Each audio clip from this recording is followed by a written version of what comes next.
더민주 대선 후보 토론에 관한 이야기를 해볼게요. 그러니까 3월 3일 저녁 6시 시사잡기 정관용 님이 네. 사회를 보고 더민주 대선 후보 문재인, 안희정, 이재명, 최성 이렇게 네 후보가 토론을 했는데 반응이 폭발적이었어요? 아무래도 수첩공주니 뭐니 막 이러면서 거의 까내리기에 급급하거나 아니면 뭐 지 할 말만 하고 그냥 슥 사라지는 토론회답지 않은 토론회가 아니라 진짜 좀 제대로 된 토론회를 보여주지 않았나 그런 점에서 사람들의 이목이 좀 집중될 수 있었던 것 같아요. 재밌게 흥미진진하게 볼 수 있었던 것 같아요. 네. 그리고 실시간 급상승어의 고양시장 최성 후보가 네. 계속 이렇게 탑 랭크를 하고 있어요. 오늘 아침까지도 지금 계속 그렇게 되고 있는데 그런 점을 봤을 때 이제 또 사람들이 기대하는 게 진짜 야권의 인재풀이 너무 많기 때문에 그동안 묻혀 있었던 이런 숨은 보석들 찾아낸 재미 뭐 그런 포인트도 있었던 것 같아요. 뭐라고 하죠? 그 춘추전국 시대. 네. 제자백가? 네, 제자백가처럼 막 쏟아지고 맞아요, 있는 것 같아서. 아니 뭐 삼국지 융중 땅에 와룡이 숨어 있다던데 막 이런 가면 제갈량이 막 잠자고 안 나오고 막 이런 거. 그런가 봐요. 다들 막 의리의리한 것 같아요. 어제 토론을 보면서 저도 많이 느꼈는데 뭐 기존에 뭐 문재인 후보라든지 어차피 지난 대선의 검증 자체를 많이 좀 겪었던 분이시잖아요. 그래서 그런지 좀 뭔가 약간 안정감, 그다음에 아우르고 간다, 뭐 이런 느낌 좀 나는 것 같았고, 뭐 안희정 후보도 논란이 많이 있긴 하지만 그렇다 하더라도 본인의 소신이라든지 그다음에 민주주의에 대한 철학은 강한 것 같아요. 맞아요. 이재명 후보 같은 경우는 그 특유의 선명성, 그쵸. 네, 가장 그 날카로운 눈빛에서 칼 같은 말들을 쏟아내시는데 네. 그런 것도 좋았었던 것 같고, 특히 최성 후보 같은 경우는 사람들이 데이터가 그렇게 많이 없었을 거예요. 네. 그런데 이제 본인이 그 토론에 임하는 자세라든지 그다음에 날카로운 질문, 그다음에 답변 이런 거 보면은 대선 후보 반열에 포인트가 많이 올라가지 않을까 그런 생각이 좀 들더라고요. 네. 특징이나 강점 같은 게 각 후보마다 있는데 그게 토론회에서 잘 드러난 것 같아요, 진짜. 이제 문재인 후보 경우에는 네. 그런 말들이 많았잖아요. 아, 말을 잘 못한다. 네. 그게 이제 조금 지적이 되는데 저는 그렇게 생각을 해요. 솔직히 근데 문재인 후보가 다른 네. 후보들에 비해서 상대적으로 약간 그죠? 네. 그 언변이라든지 그게 좀 떨어지는 부분이 있긴 한 것 같은데, 그렇다고 뭐 말을 잘한다고 해서 꼭 이렇게 네. 뭐 정치를 잘한다 등치시키긴 힘들잖아요. 그죠. 뭐 정치인의 덕목이 꼭, 그러니까 필수 덕목까지는 아니고 약간 있어서 좋은 게 말발이잖아요. 네. 근데 그게 없으니까 약간 불리할 수도 있다라는 거죠. 근데 그런 거를 약간 정책적으로 많이 보완을 해야 되지 않을까요? 정책 공약으로 많이 이제 덮으면서 이렇게 그렇죠. 보완해가면 될 것 같아요. 보여주는 게 좀 많으면 네. 될 것 같고, 안희정 후보의 경우는 또다시 이제 도마에 오른 게 대연정. 그래서 대연정. 네. 그리고 또그 선한 의지. 사실 선한 의지가 왜 문제가 되는지 저는 아직도 모르겠는 거예요. 그냥 그래요? 유머러스하게 그냥 말했던 것 같은데 해명 과정에서 뭔가 문제가 있었지. 예, 그게. 해명 과정에서 약간 말이 왔다 갔다 하면서 이상하게 대화 방향이 스르륵 바뀌는 느낌을 받았거든요. 예. 그 왜 일부러 그렇게 하는 거라는 얘기도 있잖아요. 그러니까 헤드라인만 보고 지나가거나 아니면 일을 제대로 모르는 사람들은 이 사람 뭐 생각이 깨어있네 이러면서 뭐라 그러지, 보수층이나 그쪽에서 이 사람 괜찮은데 이러고 넘어가고, 진보 쪽에서는 이 사람 얘기한 게 지금 무슨 뜻인지 이러고 막 찾아보다 보면 이런 뜻으로 얘기한 거구나, 이래서 두 마리 토끼 다 잡으려 그러는 거라는 얘기가 있더라고요. 네, 근데 두 마리 토끼를 다 잡지는 못한 것 같고. 그죠. 사실 그러긴 힘들죠. 그러니까 그럴 의도로 뭔가 일부러 이렇게 얘기했다가 사실 숨은 뜻은 저거고 뭔가 이렇게 화법을 일부러 하는 거다, 뭐 이런 댓글을 봐가지고. 그러니까 그게 네. 너무 본인이 그런 철학이 있다고 하는데 그거를 쉽게 맞아요. 대중이 접근하기 쉽게 풀어주는 것도 정치인의 능력이라고 생각을 해요. 그렇죠. 맞아요, 맞아요. 안희정 후보 같은 경우에 좀 추상적인 면이 많죠. 네, 약간 네, 이분이 철학가 출신이라 그러신가. 그래요? 근데 네. 좀 맞아요, 있는 것 같아요. 그래서 그런 것도 있는 것 같아요. 그래서 뭐 어떤 분이 이제 평가하기로는 밖에 있는 토끼를 불러들이려고 토끼장을 열었더니 집토끼가 다 나갔더라. 아이고. 뭐 이런 표현까지 안타깝네요. 하시는데, 안타깝다. 예, 뭐 어제 토론으로 좀 재개 발판이 마련되셨으면 하는데 토론을 보신 그 유권자들의 목 아니겠습니까? 네. 예. 그리고 이재명 후보의 경우 그 소신 있고 강직한 부분, 그게 또 다시 잘 부각이 된 것 같아요. 맞아요. 저 약간 이재명 후보 생김새 보면 그 악어 있잖아요. 다큐멘터리에서 눈이 약간 튀어나와가지고 날카롭고. 입 벌리면은 이빨이 날카로운데 입 벌리기 전까지는 그걸 잘 모르겠잖아요. 고요하고. 생긴 게 약간 그래서 약간 뭐 이렇게 어디 파묻힌 악어 같이 생겼다는 생각을 많이 했거든요. 위장하고 있는 네. 약간. 네. 그 뭐 살아왔던 세월도 그렇게 부각되지 않은 완전 우리 사회에서 비주류로 그렇죠. 배제돼 있던 그런 계층에서 어떻게 보면 기득권까지 왔는데 그걸 과감하게 포기하고 뭐 현실 정치인이 되는. 충분히 뭐 그 사법고시 폐쇄해서 할 수 있는 게 많잖아요. 뭐 맞아요. 진짜 큰 로펌이나 이런 데 실력 있으면 들어가서 성공할 수 있는 거고 아니면 판검사하면 뭐 우병우 라인 뭐 이런 것들 좋은 거 많잖아요. 네. 굉장히 네. 좋은데요. 네, 전형적으로 권력이 빌붙어서 살 수 있지만 과감하게 포기하고 다시 민중속으로 맞아. 인권 변호사 얘기를 선택했던 네. 뭐 그런 부분들. 멋있어요. 복지 쪽으로 이제 공격을 좀 많이 받았던 것 같은데 네. 그거에 대해서도 뭐 나름대로의 충분한 해명과 설명이 잘 되지 않았나 그런 생각이 듭니다. 사실 이재명 후보 측에서는 자기가 대답할 시간이 너무 적지 않냐 네. 이렇게 얘기를 하시더라고요. 뭔가 얘기할 게 아직도 많이 남아 계신 듯한. 그 예전에 제가 푸른나무님이 한번 네. 그 이재명 시장님 그 관악구청에서 한 2년 전인가 그랬을 거예요. 네. 근데 강연을 하는데 푸른나무님이 사회를 보고 제가 그때 큰 도움은 아닌데 컴퓨터 좀 만지려고 옆에 이렇게 서서 그때 당시 이재명 시장님 연설하는 거 봤는데 말 엄청 많아.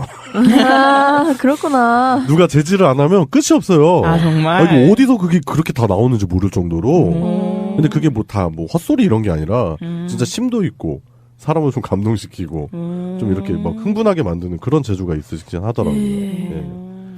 네, 진짜 연설가로서는 제가 봤을 때 뭐 김대중, 노무현, 그다음에 이재명 뭐 이렇게 진짜로 대중을 잘 선동하고 감동시키고 뭐 이런 걸 주는 그 라인에 들어갈 수 있는 충분한 요소가 있지 않을까 그런 생각까지 들더라고요. 그리고 이런 기회가 계속 많아져서 할 말을 다 하셨으면 네. 그래요. 토론에 계속 생겨서 모든 근데- 후보들 미천이 다 떨어질 때까지 맞아. 네, 다 할 말이 쏟아내는 없을 기회가 때까지 많았으면 계속. 좋겠어요. 네. 맞아요. 무한 토론. 무한 토론 배틀 막 해서. 그렇다 하더라도 뭐 이재명 후보의 경우에는 그런 것도 있어요. 그 발언이나 이런 게 수위가 너무 세다 보니까 네. 또 그것 때문에 빌미를 주거나 그쵸, 좀 세죠. 네. 이재명 후보 측 캠프에서도 그런 지적을 많이 해요. 스스로. 그래가지고 뭐 그런 부분에 있어서 SNS도 하시고 그러니까. 네, 그런 부분에 있어서 좀 약간의 개선, 그다음에 방향성을 다시 좀 바꿔야 되지 않나 뭐 이런 그 분석도 많이 있던 것 같았고요. 그다음에 최성 후보를 좀 얘기 안 할 수 없는 게 최성 후보 같은 경우는 큰 존재감으로 기대했던 분은 아닌 것 같아요. 그죠. 예. 애초에. 그리고 뭐 여론조사 상에서도 어차피 데이터 자체가 안 나올 정도로 그렇게 지지율이 좀 희박했는데 어제 토론이 일종의 약간 전환점이 된다. 네. 그죠. 예, 그래서 뭐 언론에서는 뭐 벌써부터 또 이제 갈라치기가 들어가는 것 같은데 뭐 최성 뭐 안희정 잡나 뭐 이재명 잡나 이런 식으로 그것까지는 아닌 것 같은데. 네. 그렇게 또 이제 네. 그 싸움 구도를 만들어야 재밌잖아요. 그렇죠. 대립각을 만들어 주는 거지. 근데 뭐 언론이 어떤 기대를 하는지 모르겠지만 그 기대와는 반대로 뭐 그렇게까지는 가지 않을 것 같다. 근데 네. 대신에 뭔가 야권에 그리고 더민주에 이런 걸출한 사람이 또 한 명 있다라는 게 재확인되는 그런 좋은 일이었던 것 같아요. 사실 어떻게 보면 뭐 최종 후보에 대한 악담이나 이런 건 아닌데요. 네. 그러니까 새 후보가 하도 이제 막 언론에 많이 노출될 때 되게 비등비등한 능력을 보여왔잖아요. 계속 누굴 뽑지? 진짜 모를 정도로. 그러니까 사람들이 헷갈려 모르겠어 하다가 최성? 누구지? 약간 이런 식으로 관심이 쏠린 것도 있는 것 같더라고요. 그래서 차선. 네. 맞아. 너무 모르겠으니까 이제 새로운 인물에도 한번 공부를 좀 해보는 그런 게 아닐까 싶어요. 저는 그런 부분이 충분히 필요하다고 생각을 네. 합니다. 왜냐면은 뭐 3명 다 마음에 안 찰 수가 있잖아요. 그렇죠. 맞아요. 애매하게. 예, 아예 없는 것도 아니고 4번째 후보가 있어요. 우리가 생각했을 때 순서 뭐 굳이 그렇게 규정한 건 아니지만 네. 뭐 지지율 순서로 봤을 때 4번째 후보가 있으면 그 사람 또 볼 수 있는 거죠. 그죠. 이게 되게 재밌는 게 왜 예전에는 누구 뽑냐 다 마음에 안 드는데 이렇게 하는 게 그 약간 보통 분위기인데 지금은 그래 좀 바꿔보자. 좀 제대로 바꿔보고 싶은데 어정쩡하게 바꾸기는 싫어. 맞아, 확실히 맞아. 바꾸고 싶은데 어떻게 해야 될까? 이래서 사람들이 막 좀 왜 물건 살 때 꼼꼼히 알아보고 사는 것처럼 맞아요. 관심이 쏠려가지고 더 재밌는 전국이 만들어지는 것 같아요. 또 그런 효과도 있네요. 네. 그러면 이제 좀 얘기가 좀 길어졌는데 네. 이제 두 분께 하나씩 여쭤볼 건데 한 1분 내로 이렇게 대답을 좀 해주세요. 1분 정도? 뭐냐? 어차피 자유한국당이나 바른정당 후보 찍을 거 아니잖아요. 그죠. 아니 뭐 일단 뭐 이제 야권 후보 그렇다면 야권 후보 뭐 심상정 후보까지 포함이 돼서 그분들에게 기대하는 뭐 공약 나는 이런 부분이 좀 됐으면 좋겠다 이런 거 하나만 딱 1분 정도로 얘기하는 시간 좀 가져보고 오늘 이슈 이거 첫 번째 마무리할게요. 준비 안 된? 준비 안 돼? 저부터요? 이 작가님부터. 예. 자, 시작. 제가 봤을 때 이제 뭐 젠더에 대한 공약 같은 게 좀 많이 생각이 안 됐었던 부분이 있는 것 같아요. 그래서 문재인 후보도 어떤 여자 아나운서가 물어봤었거든요. 뭐 일자리 대책 뭐 이런 거 물어봤었는데 여성 일자리 대책 이런 걸 물어봤었는데 그때 약간 답변을 조금 이제 모호하게 하신 것 같아서 그런 부분 좀 더 많이 신경 써 주실 수 있는 능력이 충분하신 분이잖아요. 네. 그러니까 신경 써주셨으면 좋겠고 안희정 후보 같은 경우에는 그 후보들 중에 가장 좀 진보적이라고 할 수 있는 후보잖아요. 네. 그러니까 동성애, 양성애 이런 것까지도 같이 아우를 수 있는 공약을 네 만들어 주셨으면 좋겠더라고요. 네. 네. 그래요. 제가 먼저 한다고 할 걸. 약간 저도 이거 생각하고 있었는데. 안 돼. 다른 거 해야 돼. 다른 거 예. 뭐 매도 먼저 맞는 게 낫다는 속담이 괜히 있는 게 그니까요. 아니야. 제가 괜히 밀어가지고. 양세병님은요? 아, 네. 저는 딱히 막 어떤 정책 이것보다는 있는 정책을 잘 쓸 수 있는 환경을 만들어주는 거? 그거 좀 중요할 것 같아요. 맨날 새로운 공약, 새로운 법, 막 이렇게 하는 것보다 이미 괜찮은 법들이 많이 있잖아요. 근데 그게 회사에서 눈치 보여서 못 쓰고 아니면은 뭐 잘 몰라서 못 쓰고 이런 법들이 너무 많아서 그런 것들을 그냥 할 수 있는 거? 그냥 제일 간단한 걸로 예를 들면은 야근 수당이라든지 당연히 야근을 하니까 뭐 야근 수당을 주는 게 당연하게 있는 법인데 그거를 그냥 안 하고 있으니까 문제잖아요. 네, 그렇죠. 야근 수당을 더 막 뭐 2배로 늘리겠다. 이런 법들은 솔직히 도움이 안 되는 거니까. 그러니까 그런 부분들을 좀 생각해 주셨으면 좋겠어요. 네, 그러니까 있는 법이라도 그러니까 잘 지켜질 수 있게끔. 그죠. 그런- 새로운 거 막 이것저것 막 현혹시키려는 것보다는 예, 그렇게 좀 안정을 찾아가는 게 좋을 것 같아요. 네, 그래요. 잘 들으셨죠, 후보님들. 들으셨을까요? 네, 넷 중에 누구 하나 들었을 것 같은데. 맞아. 아 근데 네. 이재명 후보님 그 악어 비유는 좀 괜찮은 것 같은데 마스코트 하나 만드시지. 아, 이렇게 캐리커처로 네. 이렇게. 괜찮은데. 제가 디자인과니까 또 어떻게 한번 한번 만들어봐요, 그래서. 한번 만들어 볼까요? 우리 복지악어. 복지 악어 그러니까 괜찮네요. 복지 악마라는 말이 악마라는 어감이 주는 게 네. 좀 그래가지고 이재명 후보 같은 경우도 한 번 물으면은 안 놓잖아요. 좀 약간 그게 악어랑 좀 같긴 비슷한 것 하네. 같고 우리 그러면 마지막으로 각 후보를 동물에 비유해서 아 이렇게 동물에 동물에 비유해서 뭐가 문재인 있을까요? 후보는 얼굴이 호랑이상 같아요. 아 조금 호랑이상이 있어요. 사벨 타이거 막 이런 거 있죠. 그 원피스의 한 주인공 중에 하나가 이제 그 문재인 후보 닮았다고. 네, 있어요. 문선재 측에서 막 오다이지로한테 그렇게 항의를 했다고. 정말? 엄청 퍼나르고 사람들이 그거 막 네. 캡처해서 있어. 근데 진짜 비슷하게 생겼어요. 네, 그죠? 맞아요. 시원시원한 이목구비 같은 게.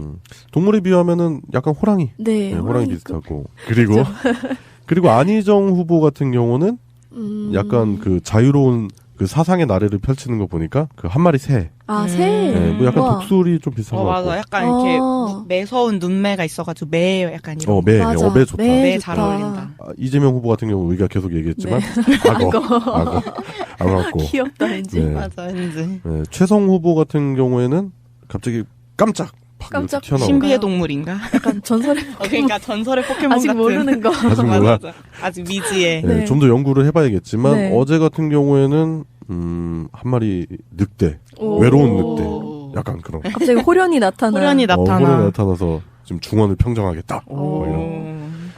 예, 우리끼리 그 무의미한 한번. 정말. 예, 그래요. 지금 왜 그러냐면 더민주 경선이 뭐 작은 대선이다. 네. 그래가지고 사람들이 많이 기대를 하다 보니까 어제 그런 토론회도 있었던 것 같고요. 그 저희 소요에서도 나름대로 한번 이 토론을 분석을 해봤는데 어쨌든 탄핵이 먼저 인용이 되고 나서 대선 정국에 바로 들어갈 건데 예, 그 전까지 서로 네거티브 없이 네. 어제 토론 되게 분위기 좋았던 것 같아요.